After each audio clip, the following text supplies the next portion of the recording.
On This Week in Sales, we're going to be taking a look at Salesforce buying Slack for over $27 billion, with a billion with a B. We're going to take a look at Facebook acquiring a CRM organization, a CRM company, and we're going to take a look at what COVID means for the office space that you probably don't work from anymore and you used to work from. All this and more on This Week in Sales. I'm your host, Will Barron, and Victor is not joining us on today's show, but hopefully he'll be back next week. And so let's jump right into the news. So Salesforce has bought Slack. It's official, $27.7 billion. So I'll read from an article over at Engadget.com. Messaging app Slack will be acquired by Salesforce in what will be the software company's biggest acquisition to date. The deal is expected to complete during the second quarter of 2021, following approval and a round of box ticking. Now, we covered this last week. It was a rumor last week, and now it's actually happened. So I won't go into it in too much detail because I don't want to just rehash what we talked about last week on This Week in Sales. Well, this is a big move for Salesforce. Just think of all of that new data that they've got. They now don't just have data on their customers through the CRM, customer relationship management aspect of Salesforce. And of course, Salesforce has many, many other tools. I'm sure they're pulling data from anonymously and pulling together different insights and creating new tools on top of all of this. They've now got Slack. So we don't really use Slack over at salesman.org, but I know a lot of small organizations and larger enterprise organizations do. They use it to replace email. Clearly, it's far easier and more succinct to ask if someone sat next to you just to ping them on an instant messaging app, which basically what Slack is. For anyone who is old school in internet and internet culture, you'll remember IRC. That used to be the chat and communication platform, totally open sourced and available to anyone, that was used ubiquitously, I guess, 15, 20 years ago now. Well, I only know it because we used to play this game called Counter-Strike, and that's how you used to find games to play against other teams on IRC. Slack is basically that, but more sophisticated and beautified for the enterprise and business market. But Salesforce now have an incredible amount of data. So a quote from co-founder and CEO Marc Benioff of Salesforce, I quote, "This is a match made in heaven. Together, Salesforce and Slack will shape the future of enterprise software and transform the way everyone works in the all-digital work from anywhere world." So I'll be interested. I'm never going to get an interview with Marc Benioff, not anytime soon anyway. But I'd be interested to ask him whether this acquisition preceded COVID and work from home, or if this was driven by COVID and work from home. I think that'd be an interesting data point to look at, and it would give you an indication on the future and what Mark sees as the future of Slack within Salesforce. And a couple of points here. I want to pose you guys, the audience, I want to pose you this question. Slack was more expensive for Salesforce to buy than when Microsoft bought LinkedIn. Which do you think is the more valuable offer deal right now? Would you rather own Slack as a company dealing in the sales enterprise and sales enablement space? Or would you rather own LinkedIn? I think that's an interesting conversation to have. I think first thoughts on all of this, LinkedIn's only going to get bigger and bigger and more important over time. And there are other apps that could compete with Slack. And so is this just an acquisition of talent, of data, of customers of Slack who now could be pushed into using Salesforce as a CRM? Or is there more to it than that? It'd be very difficult to know unless we can look into the future or ask someone like Marc Benioff or one of the executives over at Salesforce. Now, in other big CRM news, Facebook has acquired Customer, which is a CRM startup, and it's customer with a K. And this is reported on CNBC.com. So by bringing Customer into the fold, Facebook will provide small businesses that use its services to advertise and sell goods more features to close sales through the social networks services. The deal was worth a little bit more than I love the way they write that. It was worth just a little bit more than $1 billion. Now, a little bit more than $1 billion could be 50 million, right? It's just a weird way of writing it. And again, this has been reported on CNBC.com. I think this is really interesting because the internet as we know it is moving to platform-based approach to everything. It used to be, and this is when I was a kid, when I was playing Counter-Strike, we had our own team and we had our own little website, and there wasn't where was it hosted now? I think homestead.com, and then there was GeoCities was the big, massive internet company. I think it flopped in the end, but millions and millions of people hosting small websites on it and driving tons of traffic through their own traffic system. Anyway, so I guess that was a platform before platform. So that's the example that breaks the rule here. But it used to be that everyone would have their own little site. And this is why the internet was so incredible, that there was no barrier to you creating a site, getting links from other people, building that reputation. Search engines would appreciate all these links going back and forth, see you as an authority, and you could build up and reach the heights of the first page of Google. Because that's all that really matters. When you Google something, if your page, your site, your whatever it is, your video is not on page one, it basically doesn't exist. So we're all playing this game to get into higher search engine results in Google. And I know this is all marketing rather than sales, but where this gets interesting with Facebook is that Facebook wants to be the destination. So for sellers, what it seems that they're doing here is they have the eyeballs. So then you can advertise to everyone who's using Facebook. Facebook has a marketplace, which is doing really well. And they're really pushing, just anecdotally from looking at the Facebook platform, marketplace is getting more and more prominent within the user interface. It's becoming more and more center of attention on the site itself. And so they've got the eyeballs, so you can pay to advertise to those eyeballs. They've got a marketplace that you can also sell through. Now, I do not know either way on this. I'll add it to the show notes. I don't know if you pay, like on eBay, you pay commission for using their platform to get eyeballs and to sell on it. I don't know whether you pay commission to Facebook on Marketplace or not, but it almost doesn't matter because you can use the internal advertising tools to advertise your products that are on the Marketplace. So they're winning anyway, right? Don't get it twisted. Facebook are winning the game, whether there's a slightly three elements to their product or not. Now, when you're selling on the Marketplace, you don't just want mums and pops on there. You want to do what Amazon had done. So half of everything that's sold on Amazon right now, as I record this in December 2020, I only know this because there was a big banner on the Amazon homepage saying this and explaining it a few days ago. Over half of everything is not being sold and shipped from, I guess some of it's being shipped from Amazon, but most of it is small businesses who use Amazon as a platform to sell through. So Amazon is the search engine. They also, because they've mastered delivery and logistics, you ship your items to an Amazon warehouse and they take care of everything, the admin, the logistics, everything else. But it's an individual small business, medium-sized business that is doing creating the product, advertising it, getting it out there. And obviously getting the profits back in minus a commission from Amazon. It seems like Facebook's trying to do the same. This is a long-winded way of explaining this. Facebook want to be the end platform on the internet. And so if you don't want to have just Joe Schmo selling his crappy motorbike that he can't get rid of on Amazon, on Facebook Marketplace, or Mary Bolaney, that didn't even rhyme, Mary Boleri selling her old crockery. I don't know what it was. That was quite a sexist example, wasn't it, with the man with the motorbike and the female with the crockery. Anyway, you don't want these individuals. These are small. It's difficult to scale. It's difficult to get these individuals to put lots and lots of revenue through the platform. And so what you want is someone who's selling lots of t-shirts, lots of cars, lots of whatever. And so to entice those individuals, clearly Facebook have bought this CRM company to now have a back end, because they don't want to just give you the opportunity to advertise and sell. They want to manage everything on the platform. And when it's this closed loop system, it's very likely if you have success, you're going to stay on Facebook. And then once they get that monopoly within that space, I guess it's not really a monopoly because you could go to Amazon, you could go to eBay. I think there are others as well elsewhere in the world, Gumtree, and there's one in America that's a person's name, I think. It's slipping my brain who what the name is. But if you can be one of 4 or 5 of these massive marketplaces and you keep people locked into your system, your way of doing things, then there's real value in that as well. Now, what does all of this mean for an individual salesperson, an individual with a quota?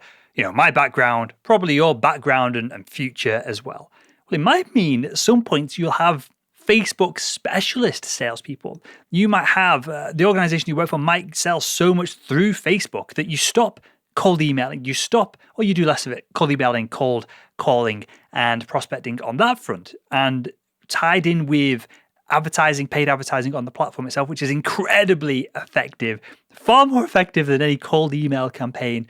Billions are going through the platform every year in revenue from the advertising alone. It could be that you might get a job, or jobs might be created as a Facebook sales specialist. You go into work, you log into Facebook, you see the leads from the advertising, you contact the individuals, your company's product page is the Facebook marketing page, and you get the deal closed. You get a commission, Facebook gets a commission, the company gets the sale.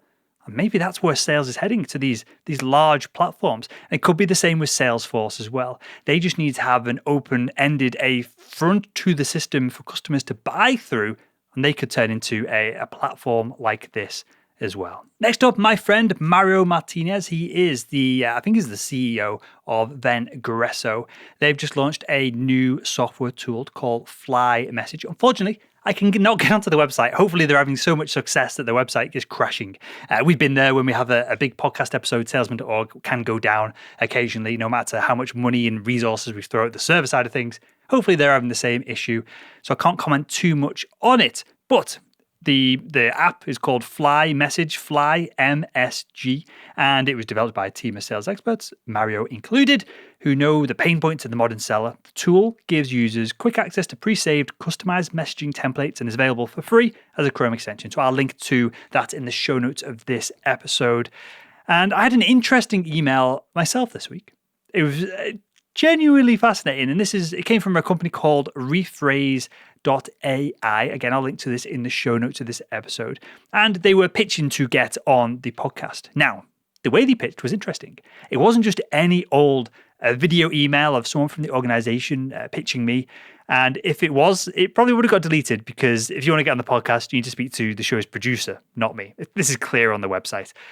Because my inbox gets clogged up with people pitching me to get on the show. Now, what was interesting and why I've even brought it up on a show often to do with the Salesman podcast is that this is a text. So you type what you want to happen on the screen. It's a text too. Then you get a virtual avatar, I guess. I don't know how else to describe it. A virtual avatar speaks your text on the screen. Now, it was pretty good. It wasn't by any means foolproof. After 5 to 10 seconds of watching it, you could tell that it wasn't a real person speaking. But their goal is to scale outreach via doing more personalized messaging, but you write the personalized message and then it's recorded via AI. They keep using the word AI. It's not really AI. It's just a machine. It's just a computer do text to speech and then adding a video element to it. But it was great. I really enjoyed it. You can find out more about that over at rephrase.ai. And Adam, our wonderful editor, hopefully can include a clip of the video right now. Hello, Will. I'm Anmol. Really good work there with salesman.org. Genuinely helping tons of SaaS people become better and better at what they do. Why I'm reaching out? Well, I am part of an organization that is people first as well, like the vision of your podcast. Next up, we have an article from Forbes.com entitled, After COVID-19, Collaborative Learning Will Be Crucial for Sales Teams. So according to a July 2020 McKinsey analysis, 96% of B2B sales teams have fully or partially shifted to remote selling. As many as 79% of B2B companies say they will likely sustain these shifts to 12 months or more beyond the pandemic. So we touched on this last week with the Chancellor of the Exchequer here in the UK suggesting that the economic turmoil of COVID-19 is likely to last not 12 months, probably 18 months, 2 years or so. And again, if he says something like that, you should take it serious, because if he thought in any way he could reduce that time that he's sharing, then he would, because it makes him look like a hero if he can say the economy is going to turn around in 6 months and it to be somewhat accurate. So this McKinsey study is sharing a similar vein here, that B2B companies say that they're going to likely sustain these shifts of work from home remotely for at least 12 months. And the interesting thing about this specific article is that when we all first started working from home, there was a bit of an assumption made that, well, we're going to be more productive. We're going to do admin. We're going to be able to live, work effectively in our own time. There's no one coming pestering us. If you're an SDR working at a desk, the amount of people coming back and forth and pestering you, both good because it's valuable feedback and it's good to have those interactions and it's good to take a break every hour or so to refocus on your work after the fact. And it's also distracting, right? We've all been there. We've all seen the good and bad of this. But the data shows from this McKinsey report that pandemic, and I'm quoting here, pandemic trends have little effect on the time that salespeople spend on administrative tasks and meeting preparations. So salespeople, according to this report, are spending as much as 63% of their time basically researching, faffing, and not getting deals done. And we all know this. Clearly, to get a deal done, you've got to do a bunch of research. You can't just pick up the phone and blag your way to a decent-sized B2B deal. If you can, let me know, because I'll interview you on the podcast if it's a routine occurrence for you. For most salespeople, that's not the case. And let me know what you think about this. There's a form if you head over to thisweekinsales.com. There's a form, fill it in. Are you more effective working from home? Let's get a little bit of a poll going here and I'll report back on it on next week's show. Are you more effective? Are you less effective? What do you see as consequences of working from home that perhaps we haven't covered on This Week in Sales and you haven't seen covered elsewhere as well? I think that'd be an interesting thing to look back on from our own audience as well, it's actually quite a decent size, as tens of thousands of people are downloading and tuning into the show. So a few responses here could be a useful talking point for next week's show. Now, to start to wrap things up here, let's touch on a culture point. So it's been going absolutely viral. This is from thedrive.com, but it's been reported on all over the internet. This guy's been going viral. I think the original videos were posted up on Facebook, and we're going to include a clip of them right now. Woo! What's up, guys? My name's Brody, and I'm here to tell you about my Dodge Challenger Hellcat. Now, this ain't your knick-knack scatty pack. This is the SRT, or CERT, short for Certified Badass. This thing's packing a 6.2 just like me. Check this out. These rotors right here are bigger than my ego. Take a look at the inside. As you notice, it's got red seatbelts dyed with the blood of Mustang owners. And this thing's got back seats so I can take my girlfriend's bad kids to Chuck E. Cheese. Follow me around the back. Now this thing right here is a Wang. That's with 3 A's, like the company that picks Mustangs up off the side of the highway. Haters will call this thing a boat, but that's because it floats right past them. Mopar, baby. So what do you think of this? Is this a good way to sell a car? Is this just a bit bro-like?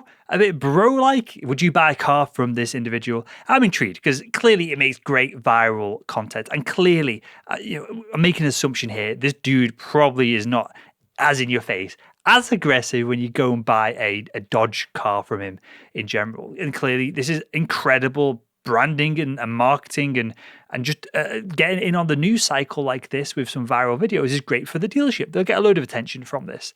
But would you rather buy from someone who is, and clearly he's making these clips half-heartedly or light-heartedly even, he's having a laugh with them. Would you buy from someone like that? Or do you want to go and buy a car from a car salesperson who's a little bit more sensible, that you can have a conversation with? I'm intrigued. I would rather just sit down and not speak to anyone and electronically sign a form and get a car delivered the next week. I don't think car salespeople need to exist. And we've covered this on the show a bunch of times. But I'm into cars. I know what I'd be buying. So maybe there's value in a level of customer service via salespeople for cars when people are buying cars. Who knows? And then the final topic that we're going to cover on This Week on Sales this week is, this is an article from Jake Perez, who's an editor at LinkedIn News. So you can find this over at linkedin.com. We'll link it in the show notes as well, titled Ripple Effects of Empty Office Space. And I'm quoting here, the pandemic's resurgence is dealing another blow to commercial real estate, with wider ripple effects hurting businesses that depend on office workers and hampering major cities' recoveries. According to a firm that tracks access card swipes in 2,500 buildings across 10 cities, the number of workers returning to the office peaked at 27% mid-October before starting to slip. Now, there's multiple variables here. Is it that working from home, and this isn't just salespeople, this is office space and office workers in general. Is it that a lot of office work does not need to happen for sure. There's a lot of people who work in offices that their jobs could be immediately automated if there was the funding, if there was the, well, like something like a worldwide pandemic, if there was the incentive to do so. There's a lot of people that work in offices that don't need to be in an office. Now, there is a collaborative element of being in an office. You can go and see Barbara in the office next door when you've got a query. If you're working from home, then you've got to schedule a call, or you've got to use a tool like Slack and ping her. And if she's doing the dishes and not sat at the computer and she's skiving, again, that was very sexist. I take that back as well. Maybe she is cleaning her motorbike and polishing a nice Ferrari, whatever it is. Whatever it is, right? As long as you're not sat there and you're not confined in this office environment, things can be slower on a communication front. Obviously, that's flipped then with the effectiveness increase of not being pestered by individuals who shouldn't be pestering you. So there's all kinds of things in the balance here. And I'm really intrigued to see that, one, whether we will ever go back to offices. Are offices just dead? Because just think of the savings for the organization. There's not just you can downsize your office, because there'll always be some office space for organizations. People will always want to meet, and there will always be reasons for that remote work is more difficult. For example, I don't know why this came into my head, but imagine you're working on a big film studio production. The files are just so big that you'd have to physically ship hard drives. You couldn't send the data over the internet to edit on these large movie productions.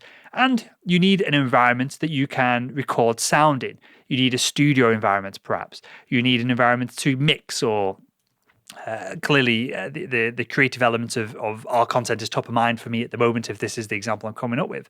But if you're doing sound for big Hollywood films, and you're even just mixing it and trying to get the balances right, or mixing it for different platforms, you need a very specific room that it's very unlikely you have in your house, because they cost hundreds of thousands, if not millions, to produce. So what I'm saying here in a long-winded way is that, well, offices are here to stay, but companies are downsizing them. There's a benefit in just immediately cost of downsizing. Then there's clearly a benefit in less gas, heating, electricity costs, internet costs. Internet for an office, if you're getting, used to be a T1 line, I don't know what they'd be called now, the equivalent, but the thousands and thousands of dollars a month if you're supplying internet to a company that requires internet to do business on a large level. Just how we saw Salesforce come along, I guess 20 years ago now, and convince people that you do not need a big server in your own building with all your CRM data on it. It can be done from the cloud,